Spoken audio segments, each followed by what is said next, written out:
Let me just blow your mind real quick. Kingdom Hearts Chain of Memories has a story that's primarily about memory. Shocking, right? Well, probably not, but I think we don't really appreciate how interesting the idea of exploring memory itself is. Have you ever thought much about memory as a concept? Our brains somehow have the ability to retain and recall information about anything. From events we witnessed over a decade ago to stories we've heard but never personally experienced, and they basically drive our entire lives. The only thing that's more crazy than the human brain's ability to remember events is how bad it is at doing so. Now, I'm no neuroscientist, so this will be a very surface-level explanation of memory that's just meant to be understandable. Physically, a human memory is a mapping of neurons in our brains. When we experience something for the first time, a new set of connections are made between our brain's billions of neurons. Next, a unique set of electric signals fires across that new set, and that gives us all the sensations we feel about an experience. When we try to remember something, what actually happens in our brain is it attempts to refire that same exact electric pattern on the same set of neural connections. So here's the thing. As impressive as our brains are, they aren't perfect machines. We're talking about billions upon billions of patterns to keep track of, and those physical neural pathways get weaker with time. That means each time we try to remember something, there's a very high chance something is slightly different from the last time we remembered it. For instance, let's say you're chatting with an old friend and the two of you are reminiscing about a time you hung out at your friend's place. Both of you are able to talk and laugh about the event perfectly fine, but you're none the wiser that the couch you sat on was actually a gray color instead of black. Obviously, no one really cares about the color of the couch, but this is how memories start fading. We forget the finer details, and each time we remember the event afterward, those fake memories might bleed into the original ones, and we lose sight of what's real through no fault of our own. After all, our brains are physically recreating our memories when we recall them. They're not just viewing a sequence of ones and zeros from a database inside our heads or something. That process is fallible. These small differences add up over time, and suddenly it becomes really hard to correctly remember conversations you could once recite vividly 5 years ago. I'm sure it being difficult to clearly remember things that happened a long time in the past is something that we're all already familiar with, but that explanation was for why they inevitably become unreliable. There's just one little weird implication here. So, we all also understand how meaningful memories are to people, yeah? For example, I'm sure there are special times in your life from years ago that you still think back on today. Or maybe there was something that made you so angry that you use it as fuel to motivate yourself out of spite. Maybe even your memory of how nice it felt to go on fun adventures with Sora, Donald, and Goofy contributed to your personality in the present. Memories are really important to people, yet they're inherently fallible. What happens if we were to forget details of our most precious experiences? And that brings us back directly to Kingdom Hearts Chain of Memories, which seeks to address this very question.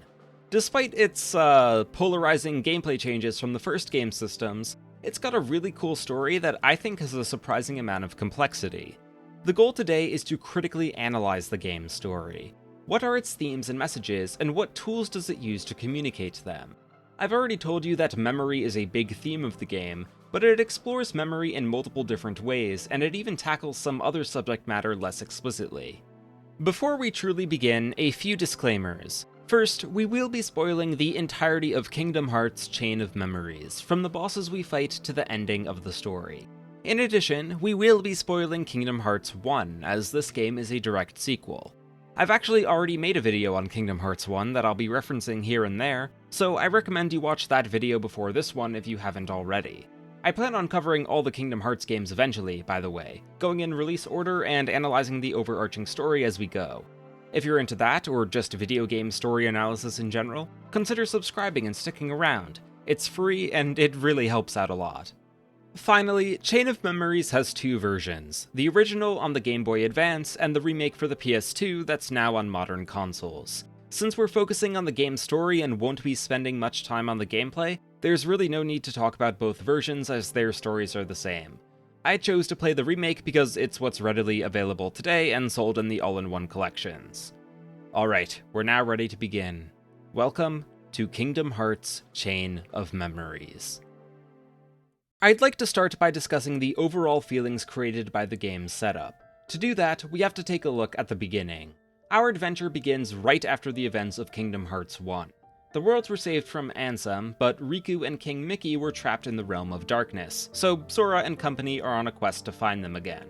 A big focus of our discussion on the previous entry was how the game ends with Sora not being reunited with his friends, despite that being his goal for the entire story. I argued the reason for this was because a big theme of Kingdom Hearts 1 is how going separate ways from your friends in life is natural. It's unreasonable to think you can take everyone from your childhood with you on your journey toward adulthood. While it seems sad, it's a part of life, and Kingdom Hearts teaches us to cope with it by being confident in the memories we shared with our friends. The experiences remain in our hearts, and even if you never cross paths again, you'll forever be linked by the effect you had on each other. It's a really poignant message that probably resonates a lot with teenagers in that transitory period of their lives, which is why the premise of Chain of Memories is so interesting. All of these incredibly valuable experiences Sora gained are systematically erased from his memory. It starts small as a convenient way to get Sora back to level 1 power for gameplay purposes. That's no big deal, we think. Sora can just regain his strength. But as we ascend the floors of Castle Oblivion, memories start fading at an alarming rate. Not alarming for Sora because he's ignorant to what he's forgotten about. It's alarming for us, the player. The floors of Castle Oblivion are illusions crafted from places Sora has visited before, but after Traverse Town, Sora completely forgets all of his previous adventures. That happens at the second floor of 13 at the castle, by the way. This rapid decline with Sora completely unaware of its severity creates a very unsettling atmosphere. We, the player, understand how meaningful these experiences and connections Sora made with everyone in the Disney worlds are, and if all of those are erased as we're just getting started, then what else could Sora forget about? Will he forget about Riku in a couple of floors? Who's to say that he won't be a mindless, empty husk by the time he reaches the top of the castle? I think these questions are what the story wants the player to wonder as they complete these weird abridged versions of the Disney worlds from the first game. It all just feels off, likely because in the background, we know Sora is heading toward disaster.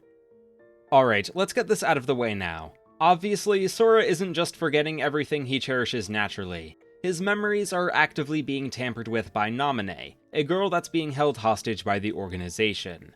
I'd like to take a closer look at the process Naminé uses to alter Sora's memories. Despite her memory-altering powers being a magical ability that doesn't exist in real life until we invent a brainwashing device, the steps she takes with Sora are very similar to something that actually happens in our world. Hear me out.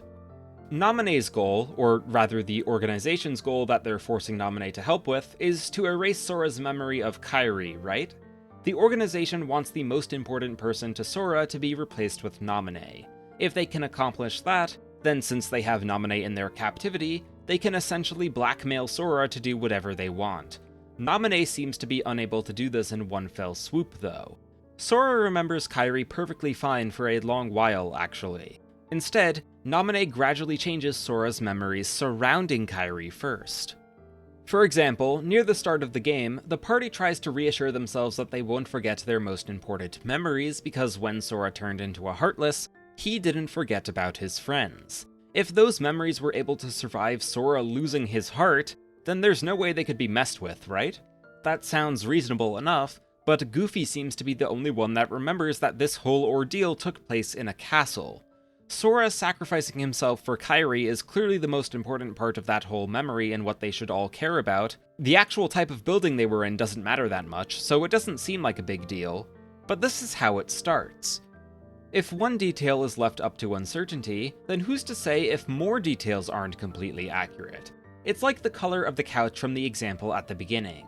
Later, Sora starts to quote-unquote remember another girl that used to play with him and his friends on the Destiny Islands. He can't quite think of her name, but she fit right in with him, Riku, and Kairi. If he couldn't remember the location where he lost his heart, then maybe he really did have a friend when he was around 4 or 5 years old that he forgot about. Eventually, even Sora's physical objects that could remind him of Kairi are brought into question. Kairi's good luck charm gets replaced by a generic-looking star keychain, and not long after that, Sora is only saying Naminé's name. Of course, there's also Larxene and the Riku replica taunting Sora throughout the whole ordeal, guilting him for forgetting about Naminé. This gradual process of bringing some less important details into doubt, acting like Sora is crazy for not remembering what Naminé's good luck charm is, and just outright lying that Naminé was the third member of the Destiny Trio, this is literal gaslighting. I know the term has become something of a meme on the internet, gaslight, gatekeep, girlboss and such, but it's a real phenomenon that happens in abusive relationships. Just in case you aren't aware, gaslighting is a term used to describe a process where an abuser manipulates someone by making them question their own memory or sanity, and thus become more dependent on the manipulator. While in-universe what's happening to Sora is magical, the effects it has absolutely mirror real life. They could have written Sora losing his memory in any number of ways, but they chose the path that looks like gaslighting, and I don't think that's a coincidence. What Chain of Memories is doing here is teaching us how to recognize when gaslighting is happening by showing us an example.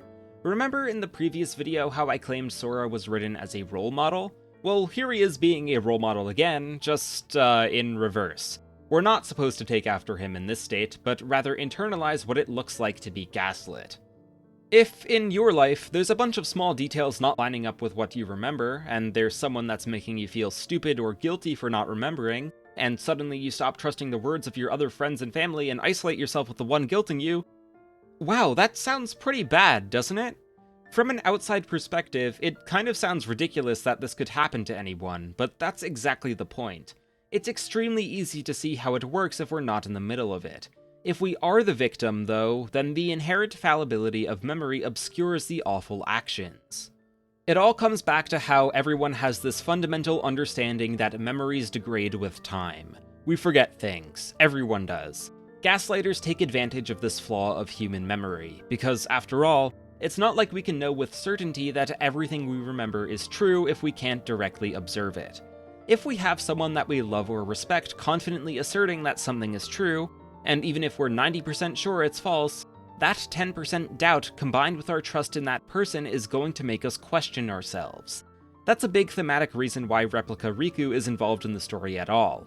Sora has no idea who the organization is, but if what he believes to be Riku is repeating the claims of the organization, then their credibility skyrockets and makes the gaslighting more effective.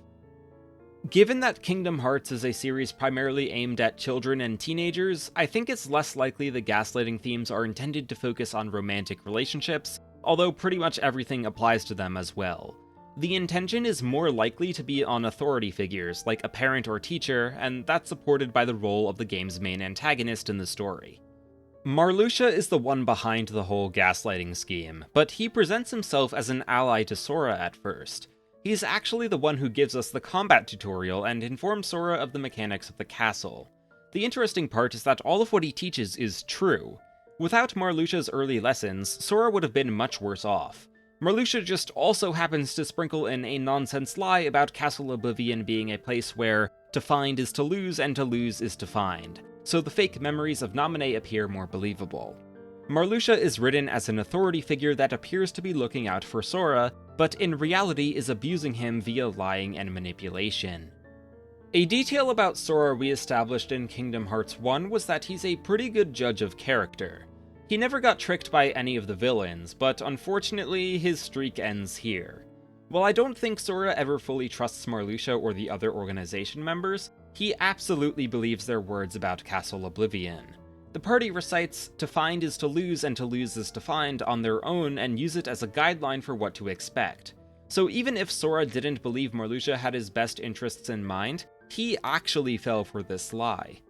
If Sora, a character that's shown resistance to being tricked, is actually being fooled by gaslighting, then that says a lot about this type of manipulation and how difficult it can be to recognize from the inside.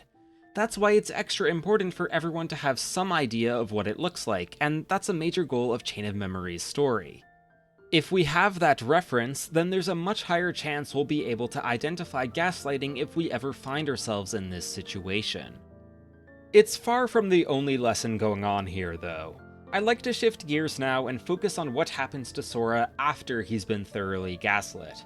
To put it simply, his personality changes. He becomes noticeably more irritable and lashes out against Donald and Goofy when they're just trying to help. That's a behavior we see in real life with gaslighting, by the way, where the victim doesn't trust friendly warnings and advice because the manipulator is isolating the victim. But for it to happen to Sora of all people? As we established in the previous video, Sora's defining trait is his optimism. When he lost the Keyblade and his friends all in one fell swoop, he regathered his composure and carried on. When he learned of Kairi's condition, he didn't lash out in anger, but rather genuine concern for Riku, who was working for the wrong side, never doubting that there would be a way to save Kairi later. We can actually directly compare how Sora reacted to seeing Kairi in danger with his reaction to hearing Naminé was in danger. To see Sora legitimately angry at Donald and Goofy and rush into the unknown believing Naminé could be hurt at any second is an extreme personality shift for Sora. There are still traces of his positivity left, like when we see Sora stick up for Naminé even after he learns the truth about what she's been doing to him, but overall, it's like he's become a different person. And that right there is exactly the point. The organization's goal was to replace Sora's memories of Kairi with Naminé, right? If it was that simple of a substitution, why is Sora acting like a completely different person? Well, it's because his original chain of memories was broken, and the game is arguing that our memories are what make us who we are. We are the sum of our experiences. It's reinforcing the lesson from the first game. If you take away someone's memories, you're altering the foundation of their personality. This is also supported by Marluxia's desperate demand to Naminé near the end of the game, where he tries to coerce her into destroying Sora's heart by erasing his memories. In the Kingdom Hearts universe, the heart is basically a person's soul. I know that can be confusing because the soul is a different concept defined later in the series, but we just kind of have to deal with it. Anyway, if a heart can be destroyed by erasing memories, then that goes to show how our memories are what shape our very being. There's even some extra symbolism here with how Marluxia has a death motif in his design. He wields a scythe, a weapon famously wielded by the Grim Reaper, and also spreads cherry blossom petals wherever he goes, which are sometimes associated with death in Japanese culture. It's fitting for him, since he's the only character that goes so far as wanting to eliminate Sora for good. To erase his memories would mean to destroy his heart, which would mean Sora as we know him would be functionally dead. The game takes the whole memories as essence thing a step further by having Sora's memories be replaced by very similar ones. Naminé looks a lot like Kairi. The Disney World adventures are kind of like the ones Sora actually went on, but not fully.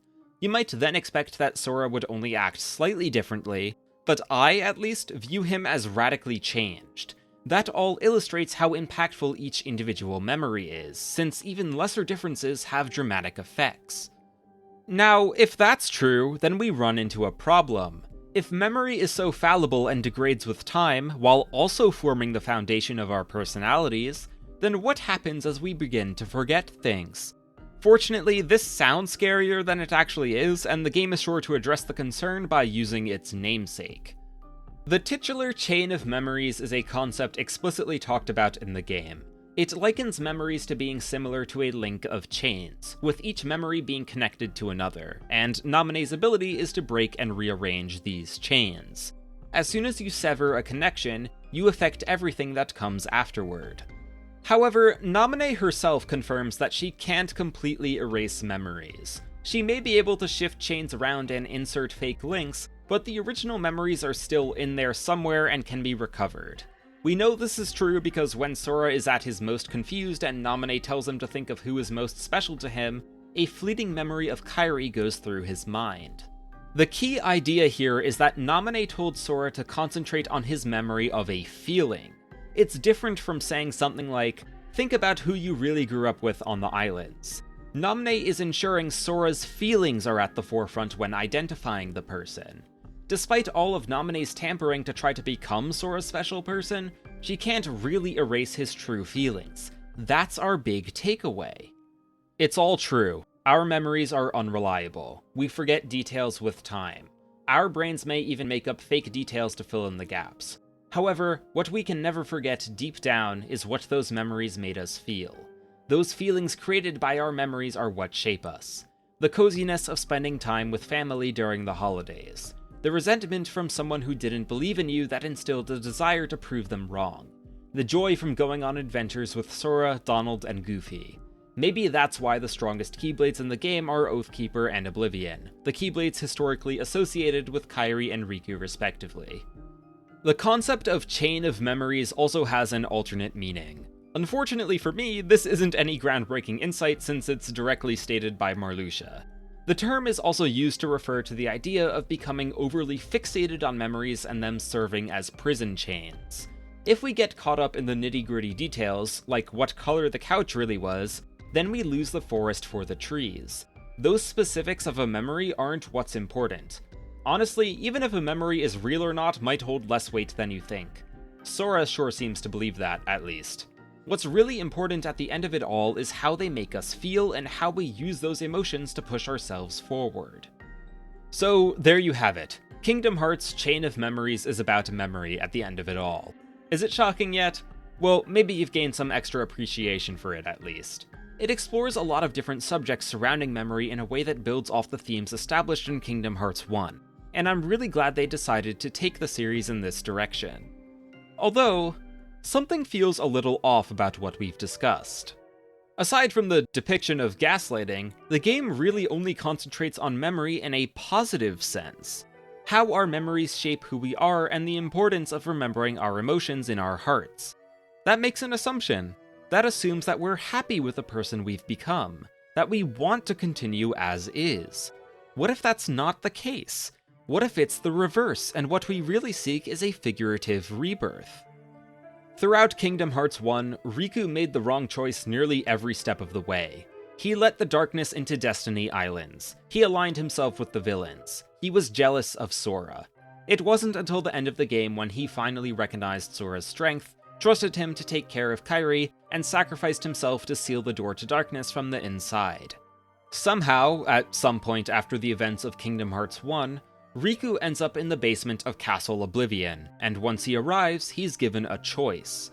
To continue drifting asleep in the safe comfort of eternal darkness, or end his slumber and journey to the truth.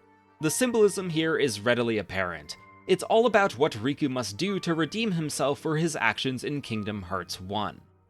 He became an ally of the darkness that caused real damage to many people, and his story in Chain of Memories focuses on confronting the reality of what he did.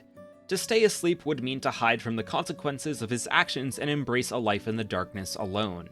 To take the first step toward the truth is a representation of the first step in atonement, acknowledgement that you were wrong. I really like how Riku's half of the story parallels Sora's half. Sora is confronted with illusions while Riku is confronted with the harsh truth.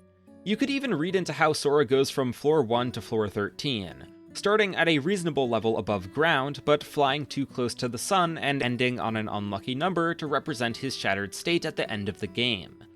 Riku, on the other hand, starts at floor B13, rock bottom. His ultimate destination is just to get back to the first floor, back to being on the regular side of the light. The path to redemption isn't pleasant, though.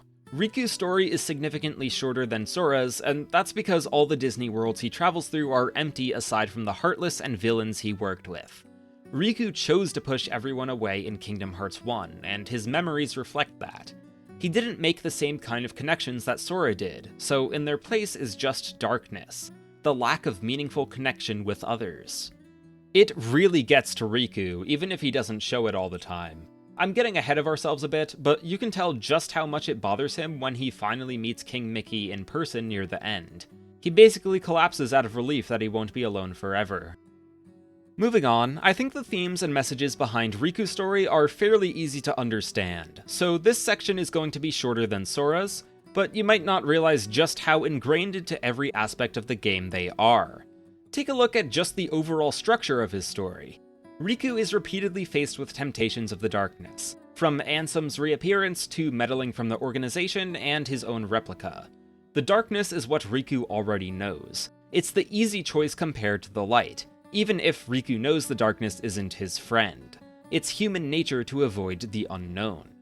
You could more or less just boil Riku's story down to a series of people telling him, "You should return to the darkness," or "You'll never escape the darkness," and Riku going, "That's not true," and you wouldn't be far off, but the repetitiveness is important.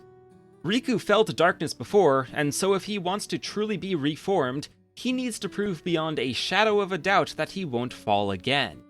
Actually, I want to spend a bit more time on that second claim Riku faces, that he'll never escape the darkness, that it's in his nature now and forever.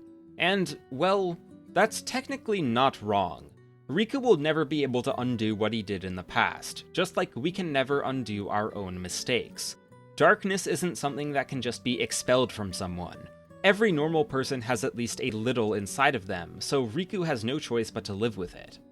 Hey, wait a second. Do you know what the main gameplay difference between Sora and Riku is? It's what choices they can make. Sora has a plethora of choices in combat. The whole gameplay focus is deck building and making powerful slight combos and arranging your deck however you like.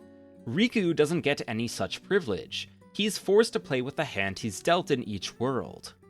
He'll also involuntarily tap into his remaining dark powers during battle. While you can keep track of it, it can be difficult to do so when battles are so fast-paced. It's really frustrating sometimes when you want to use a Mickey card to heal or something, but you trigger Dark Mode and lose the Mickey card.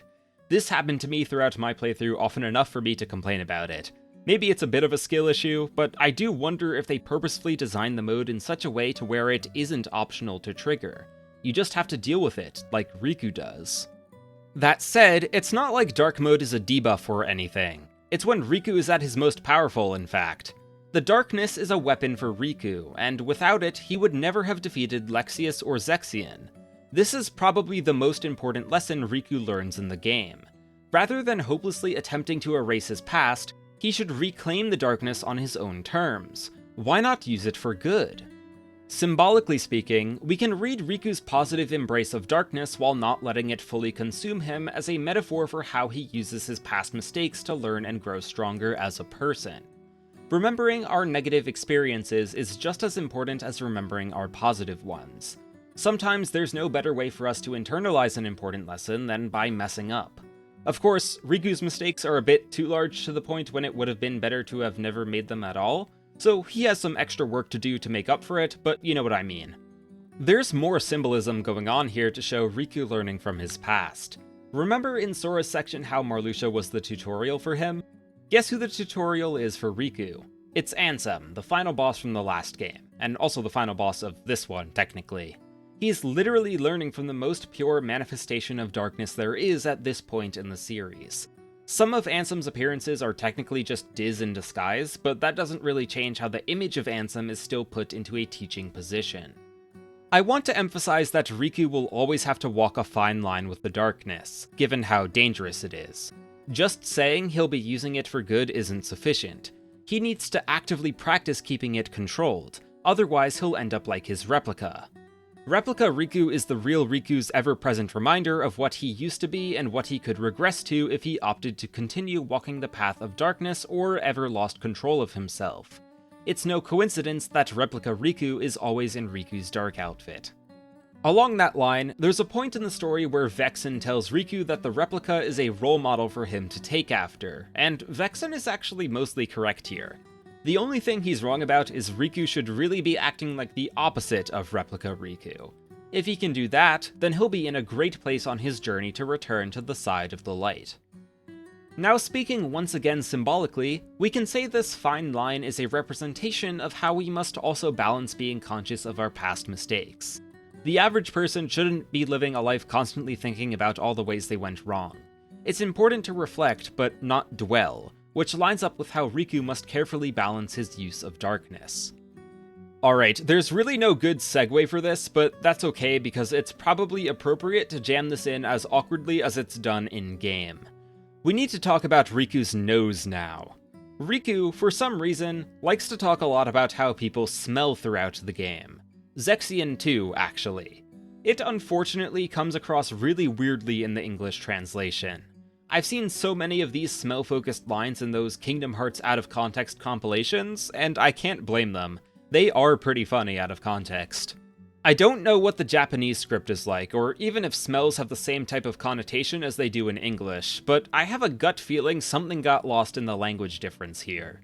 My suspicion is all this reference to smell is because it's the scent most strongly associated with memory, and they wanted to keep the memory theming going throughout the game.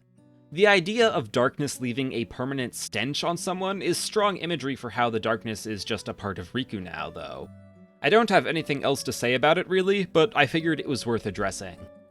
Let's get back to Riku's atonement. The final choices Riku makes in his story are given to him by Naminé and Diz. They come so late in the story that they're kind of just formalities to ensure Riku has learned every lesson he needs to, but we do have to talk about them anyway. Naminé offers to put Riku to sleep and alter his heart to permanently seal the darkness inside of him away. He'd become safe from Ansem possessing him again, but he'd lose out on the strength the darkness gave him. This is pretty clearly a metaphor for Riku deciding to hide from his past or confront it himself. He correctly chooses the latter, and knows that if he is to truly make up for his past actions, he'll need to be working while Sora is incapacitated. It's his turn to carry some weight. The choice with Diz comes in the final scene of the game. Diz tells Riku that the path to light and the path to dark lie in front of him, and Riku must choose a direction. Riku, instead, opts to choose a path in between, since he is neither entirely light nor entirely dark anymore. Diz suggests calling it a path of twilight, but Riku corrects him and says it's the road to dawn. Twilight has an implication that it will eventually become night, while dawn will break into morning. Riku is asserting he's walking the road to be fully accepted by the light again, but still recognizing how it will be dark along the way. It's a really nice framing for Riku's journey.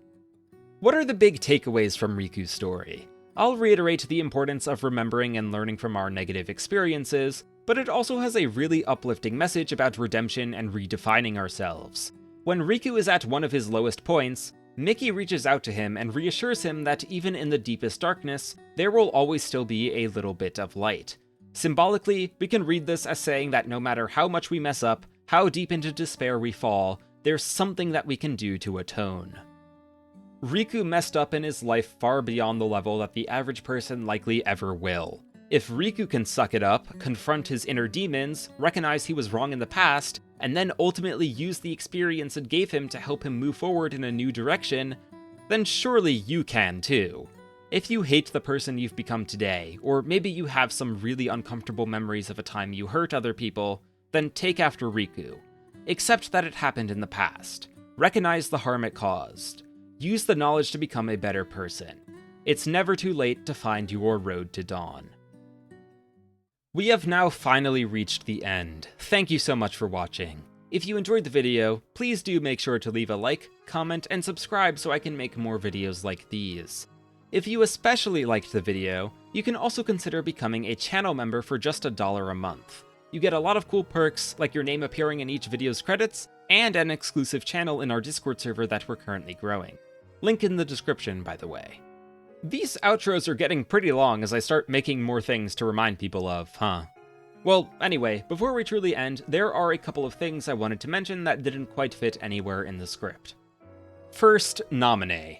I feel like there's some insight you can get from her, but I'm not sure how. She's written so similarly to a shy person that envies the relationships of others and just quietly ruminates on her own instead of reaching out and trying to make friends. I initially had a small section on her in the middle of the script, but this interpretation of her is hard to square with how she probably would be reaching out to people if not for Marluxia and Larxene holding her hostage. I can definitely recognize how some kids might see themselves in Naminé, though. It is kind of interesting how Marluxia coerces Naminé to mess with Sora by threatening her with eternal loneliness rather than violence, at least. It's pretty in character for Naminé to prefer death to continuing to live a life of solitude, so I suspect that violent threats wouldn't have worked on her. Maybe you can combine this fact with her shy girl codedness to say something profound. Let me know in the comments if you think of anything. I just can't figure out the whole hostage situation issue. Second, as I was recording footage for this video, something really strange happened. I actually kind of had fun playing Chain of Memories. My opinion of the game has varied a lot over the years since I played it as a kid. Before making this video, I was of the opinion that the Game Boy Advance version was better than the remake gameplay-wise. Now though, I'm not too sure. I don't think the game is amazing or anything, but I had fun deck building with Sora, and the boss fights with the organization members were a highlight. I definitely like the game a lot less than Kingdom Hearts 1, but my opinion of it went up. So, congrats, Chain of Memories.